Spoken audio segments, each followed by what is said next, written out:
आदाब, नमस्ते, सत श्री अकाल। मैं मुश्ताक का ग्रेटर जम्मू वर्चुअल के पेज पर प्रोग्राम टैलेंट स्पीक। टैलेंट बोलता है। हर एक के अंदर कोई टैलेंट होता है, म्यूज़िक का, फाइन आर्ट का, ड्रामे का और नाचने का। हमारी यही इस प्रोग्राम में खोज रहती है कि जो भी शख्सियत हमारे साथ हो वो अपना सफ़र बताते हैं कि उनके अंदर जो टैलेंट था वो कैसे निकला, वो कैसे पनपा, वो कैसे उजागर हुआ। आज हमारे साथ टैलेंट स्पीक प्रोग्राम में जो पर्सनैलिटी है वो थिएटर से जुड़ी हुई है, ड्रामा से। उनका एक लंबा सफ़र आज हम टैलेंट स्पीक में उनसे मिलेंगे और उनसे बातचीत करेंगे। वो भी किसी तारुफ की मोहताज नहीं है। बेस्ट एक्टर के अवार्ड से भी नवाजे गए कल्चरल अकेडमी से। टेलीविज़न के ऊपर खूब काम किया उन्होंने, थिएटर उन्होंने बहुत बढ़िया किया। और कमाल की बात यह है, और मुझे कहने में भी कोई आपत्ति नहीं, कि मुझे डायरेक्टर की कहते ना भट्टी में डालने वाला कोई और नहीं था। यही शख्स था जो आज हमारे साथ है, कोई और नहीं, अरविंद आनंद, जो कि लक्की के नाम से हमेशा जाने जाते हैं। अरविंद जी, आपका ग्रेटर जम्मू वर्चुअल पेज में स्वागत है प्रोग्राम टैलेंट स्पीक में। बहुत बहुत शुक्रिया मुश्ताक जी। ग्रेटर जम्मू का भी मैं बहुत आभारी हूं कि उन्होंने मुझे यहाँ पे इंटरव्यू करने के काबिल समझा। नहीं, आपका सफ़र ही इतना है कि आपका कुछ चीज़ें जो हैं वो लोगों तक पहुँचनी चाहिए। अरविंद जी, आपका एक सफ़र रहा है, ड्रामे से भी रहा है और आपकी अपनी नौकरी LIC में भी रही है। वो कौन सा दिन था, कौन सी उम्र थी, कौन सा वक्त था जब आपको लगा यार कि एक्टिंग करनी है मैंने, ये क्या होती है, ये कब, कैसे और क्यों जागा? मुश्ताक जी, इसमें ऐसा है कि मैं ये मानता हूँ कि कोई गॉड गिफ्ट नहीं होता, कोई बॉर्न एक्टर नहीं होता। नहीं, होता है, किसी के बॉर्न एक्टर कोई नहीं होता है, लेकिन कहीं ना कहीं कुछ टैलेंट होता है। वही मैं आपको बता रहा हूँ कि बॉर्न एक्टर नहीं होता, सिर्फ शार्प होता है कोई बच्चा जो सीखता है। क्योंकि आपके अंदर जब सीखने की चाह नहीं रहेगी तो आप अच्छे एक्टर नहीं बन सकते। बचपन में मैं पढ़ने में बहुत तेज़ तो नहीं था लेकिन शरारतों में मैं बहुत तेज़ था। आज भी है। और घर में कोई आ जाता था तो किसी के साथ कोई शरारत करनी, स्कूल में करनी, और फिर एक्टिंग। मुझे याद है कि हम छोटे थे तो मैं दीवान बद्रीनाथ विद्या मंदिर मुबारक मंडी में पढ़ता था। तो हम सभी बच्चे इकट्ठे हो जाते थे तो हम एक रुमाल थोड़ा ऊपर फेंक देते थे, और कोई वहाँ से आदमी गुज़रता तो मैं रोना शुरू कर देता। कहता, अंकल देखो बच्चों ने मेरा हैंकी ऊपर फेंक दिया। फिर जब वो उतारते थे बड़ी कोशिश करके मुश्किल से, तो फिर हम हंसते हुए भाग जाते थे। तो उस तरह की छोटी छोटी हरकतें होती रहीं। इन्हीं शरारतों की वजह से ही मैं शायद इस फील्ड में हूँ। ये 77 की बात है। हमारे स्कूल में एनुअल फंक्शन था तो उसमें शरारत की वजह से मुझे बाहर नुक्कड़ में खड़ा कर दिया गया था। और मुझे नहीं पता था कि एक लाइट एंड साउंड प्रोग्राम के लिए मेरे गुरु श्री कविरत्न जी को बुलाया गया था वहाँ। तो उनको एक लड़का चाहिए था, तो कहने लगे यार एक लड़का दे दो। तो हमारे टीचर थे मिस्टर नंदा, वो बड़ा प्यार करते थे। उन्होंने कहा मुंडा देख लो। अच्छा। तो उन्होंने उसमें डाल दिया। तो फिर मैंने वो उसमें शेरवानी का पार्ट मैंने अदा किया।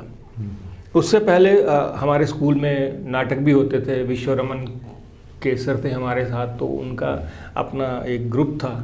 तो उनके साथ छोटे मोटे सैटरडे में, हाँ जी, अजय का ग्रुप, हाँ, बाद में अजय का बन गया। तो छोटे मोटे स्कूल में वो करते रहे। उसके बाद 2 साल कुछ भी नहीं हुआ। सिर्फ मुझे शौक़ था, मैं दीवान मंदिर रामलीला देखने जाता था और मुझे कॉमेडी अच्छी लगती थी। और वहाँ पे मिस्टर मक्खन चड्डा जी थे, उनकी कॉमेडी बड़ी मशहूर थी।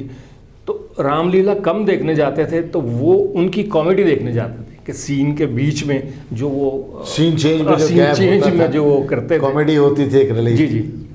और फिर ऐसा हुआ कि मेरे अंकल ही एक लगते हैं, तो वो प्रेसिडेंट बन गए वहाँ पे।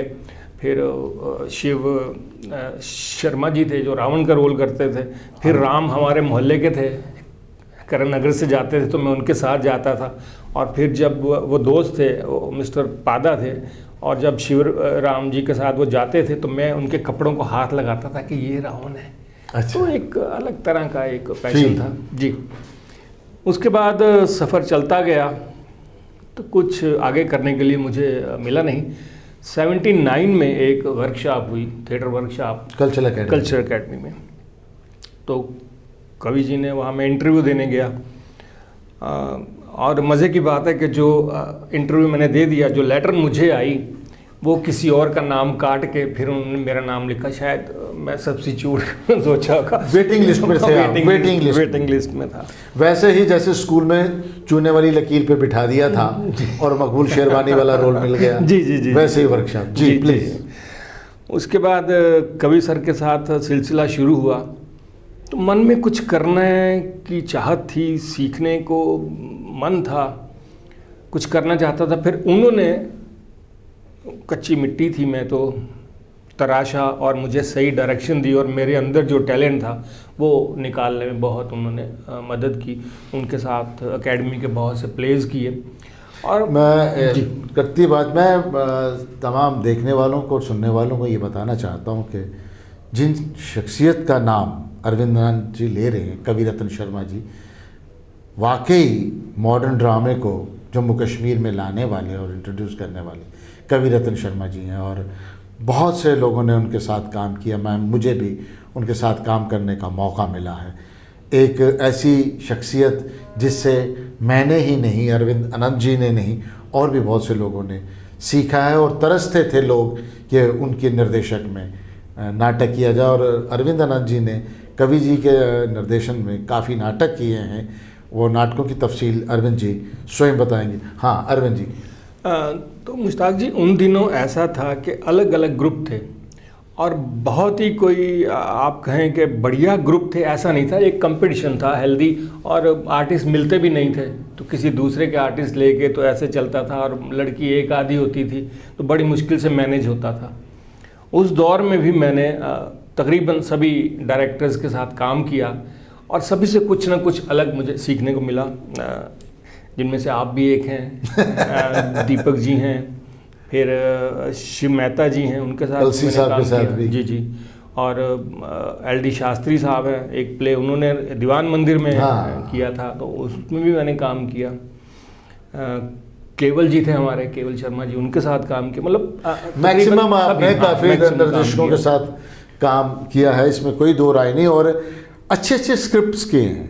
मैं नाटकों की फहरिस्त गिनने पे जाऊं तो बहुत लंबी एक फहरिस्त है, लेकिन उसके साथ साथ इन्होंने हिस्टोरिकल कैरेक्टर और एक पंडित नेहरू जी का रोल भी इन्होंने कवि जी के निर्देशन में किया हुआ है। और वो कल्चरल एकेडमी की एक प्रोडक्शन थी, महक गुलाब की नाटक, वो एक बड़ा कैनवास का एक प्रोडक्शन था।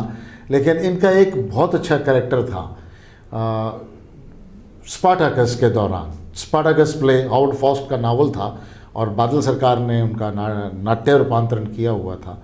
और उस नाटक में अरविंद जी का एक कैरेक्टर था ऑरोलुस पोरथोस। जी जी, बिल्कुल सही। जहाँ तक मैं ऑरोलुस पोरथोस, एक उसमें सोलो परफॉर्मेंस थी इनका, बहुत कठिन। वो सफ़र, वो प्रोसेस के बारे में। जी जी। उसमें मुश्ताक जी ऐसा है कि कवि सर के साथ काम करते हुए बहुत देर हो गई थी, और आप भी जानते होंगे कि उनका एक अलग स्टाइल था। वो पहले भांप लेते थे कि इसको वो कैरेक्टर मिलना है। तो प्ले की रिहर्सल के दौरान उन्होंने मुझसे पूछा, हाँ कौन सा रोल करोगे? तो मुझे ये रोल अच्छा लगता था, क्योंकि जो प्ले राइट ने लिखा था, उसने लिखा था कि ह्यूज लाइटिंग, साउंड और बड़ा ग्लैमरस। तो मतलब वो ग्लैमर मुझे अच्छा लग रहा था, बाकी रोल के बारे में मुझे नहीं पता था। तो मैंने कहा अगर मैंने ये बोल दिया कि मुझे ये रोल चाहिए तो फिर तो कभी नहीं मिलेगा। मैंने कहा सर जो भी आप देना चाहें। तो उसमें फ्लावियस का एक रोल था तो वो मुझे दिया गया, ये रोल किसी और को दिया गया। बाय चांस वो करैक्टर नहीं आ पाए, कुछ उनकी अपनी मजबूरियां होंगी, तो एज ए सब्स्टिट्यूट, जैसे मैंने आपको पहले कहा कि मैं सब्स्टिट्यूट ही रहा हूँ शुरू में, तो एज सब्स्टिट्यूट मुझे उन्होंने ट्राई किया। और मैं जब रिहर्सल पे गया तो मैं वही ग्लैमर लेके गया। मैंने कहा था हाँ ये लाइटें आएंगी, इधर से लाइट ग्रीन, ये वो येलो और शोर, मतलब। तो सर ने रिहर्सल कराई, उन्हें ऐसे आपने उधर से आना है, उधर से ऐसे आपको ठोकर लगी, आपने गिर जाना, यहाँ से निकलना है, ऐसे करना। एक रिहर्सल की, दो की, फिर लाल पीली लाइट की लाइटें सर, लाइटें नहीं, म्यूजिक नहीं, वो मुझे उसके साथ प्रैक्टिस करने दो। कहा आपको किसने कहा कि लाइटें होंगी म्यूजिक होगा? तो मैं तो स्टन रह गया। लेकिन बाद में जब परफॉर्मेंस आई और सोलो जो रोल मेरा उभर के आया, उसने मुझे एक नई पहचान। नहीं, इसमें कोई दो राय नहीं। मैं भी इत्तेफाक से उस नाटक का हिस्सा था, मैंने सेट वगैरह उसका लाइट वगैरह करता था, और वाकई वो आपकी परफॉर्मेंस सराहनीय थी। और इस मामले में कोई कहने में आपत्ति नहीं है कि आपका कौन सा नाटक है जिसका हम जिक्र करें। जात ना पूछो साधु की, जी जी, है ना। उसके बाद क्या है, घोड़ा और तोता बोला, और दिन बार वगैरह। और इत्तेफाक से मेरे साथ जो नाटक किया, जो इनका निर्देशन था विरोध, अभिमन्यु अनंत का नाटक था विरोध नाटक। और ये वो दौर था जब मैं शुरुआती दौर में अभी थिएटर में जो है, लकी जी मेरे सीनियर रहे हैं। और मुझे मैंने जैसे शुरू में कहा कि मुझे डायरेक्टर बनाने में इनका एक हाथ रहा है कि जब हम थिएटर कर रहे थे तो हमारे ग्रुप में कोई कलसी साहब, स्वर्गीय कलसी जी हमारे गुरु मेरे, और उनकी ट्रांसफ़र हो गई। तो हम अरविंद जी को परेशान करते थे कि आप प्ले डायरेक्ट कीजिए। इन्होंने प्ले भी डायरेक्ट किए हैं इसमें हमारे लिए। और उसी दौरान इन्होंने कहा कि तुम खुद क्यों नहीं डायरेक्ट कर लेते, मुझे क्यों बोलते हो यार, कब तक बोलते रहो। तब मैंने प्ले किया था, जो कि कमाल का सुपर फ्लॉप हुआ था। वो एक अलग सा किस्सा है। लेकिन अरविंद जी ने बहुत काम किया थिएटर में भी। अरविंद जी, ये रहा थिएटर का सफ़र। टेलीविज़न, जी, टेलीविज़न के ऊपर आपने एक्टिंग की और बहुत अच्छे अच्छे किरदार किए। जो एक वेदराही जी की वो फिल्म बनाई गई थी, उसमें भी आपने रोल किया। उसके अलावा आपने काफ़ी काम किया। मेरा ख्याल है क्या जम्मू के प्रोड्यूसर डायरेक्टर्स, क्या कश्मीर के प्रोड्यूसर डायरेक्टर, और क्या जम्मू से बाहर के जो प्रोड्यूसर डायरेक्टर्स आए उनके साथ काम किया है। फिल्म गीटियाँ में भी आपका रोल था अच्छा खासा। टेलीविज़न का सफ़र और ये थिएटर का सफ़र क्या समझते हैं इसमें? मुश्ताक जी, टेलीविज़न भी बाय एक्सीडेंट ही हुआ। मैं अपने टेलीविज़न के गुरु मानता हूँ मिस्टर विजय सूरी को, जिन्होंने कि मुझ पे एतमाद ज़ाहिर किया। और मुझे जो मेरा पहला सीरियल हुआ था वो श्रीनगर की जानी मानी एक्ट्रेस थी श्रीमती निर्मला धर। अच्छा, निर्मला धर। तो वो उस समय पीक पे थी और मैं बिल्कुल नया था। तो उन्होंने कहा कि ये लड़का कैसे करेगा मेरे अपोजिट। सूरी साहब ने कहा नहीं करेगा, मैं कराऊंगा। तो उनका सपोर्ट रहा। फिर आहिस्ता आहिस्ता मिलते गए। मेरा ये मानना है कि आप अगर अच्छे इंसान हैं तो एक्टर अच्छे होंगे ही, और वो चीज़ आप में से निकालनी वो डायरेक्टर का काम है। आप खुले होकर अपने आप को उनके हवाले कर दीजिए और वो अच्छा कुछ निकालेंगे। आज जम्मू का थिएटर आप कहाँ देखते हैं? मुश्ताक जी, प्रैक्टिकली तो मुझे थिएटर देखने का बहुत कम मौका मिला, क्योंकि मेरी सर्विस ही बाहर रही 4-5 साल से।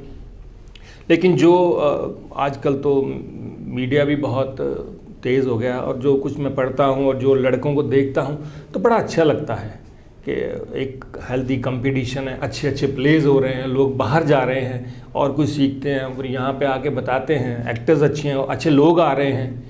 हमारे दौर की बात नहीं कि एक लड़की है तो वही उधर भी जा रही है, वो रामलीला भी कर रही है, तो ऐसा नहीं है। तो अब लोगों को एक प्रोफेशनल जो अप्रोच है लोगों की, वो भी हो गई है। क्या समझते हैं कि अभी हमारी पीढ़ी जो काम कर रही है और जब आपके दौर में वो डेडिकेशन जो थी, उस डेडिकेशन में फ़र्क है? मुश्ताक जी, ये तो आप भी जानते हैं कि बहुत फ़र्क है। आज के एक्टर का जो टेम्परामेंट है वो इतना नहीं है, ऐसा नहीं है। उनमें पेशेंस कम है, पेशेंस कम है, इम्पेशेंट हैं, जल्दी रिज़ल्ट चाहते हैं। हालांकि ये आर्ट फील्ड है, इसमें बहुत जल्दी रिज़ल्ट नहीं मिलते हैं, एक्सेप्शनल केस को अगर आप छोड़ दें तो इसमें मेहनत करनी पड़ती है। फिर कहाँ देखते हैं आप? थोड़ा मुश्किल दौर मैं मानता हूँ। और एक बात जो मैं महसूस करता हूँ कि अभी जो कलाकार हैं या ऐसे लोग हैं वो मिक्सअप नहीं होते, एक्सपीरियंस नहीं शेयर करते अपने भी, और ना ही जो उनके सीनियर एक्टर्स हैं उनसे कुछ पूछते हैं। तो वो कई बार गैप है, हाँ गैप, कमी है, चुपता है वो बात चुपती कोई, हाँ जो बातें हम साथ ही लेके चले जाएंगे तो आगे दे पाते हैं। क्या मैसेज देना चाहते हैं आज की पीढ़ी को आप?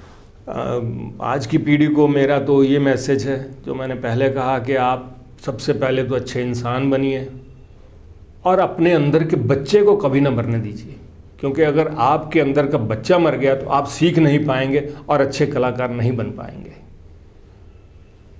सभी लोगों की दुआएं लीजिए, मेहनत कीजिए, मेहनत के अलावा और ऐसा कोई रास्ता, शॉर्टकट कोई नहीं है। कोई ऐसा कोई कैप्सूल या कोई ऐसी लिक्विड नहीं बनी कि 2 चम्मच आपने पी लिए तो आप एक्टर बन जाएंगे।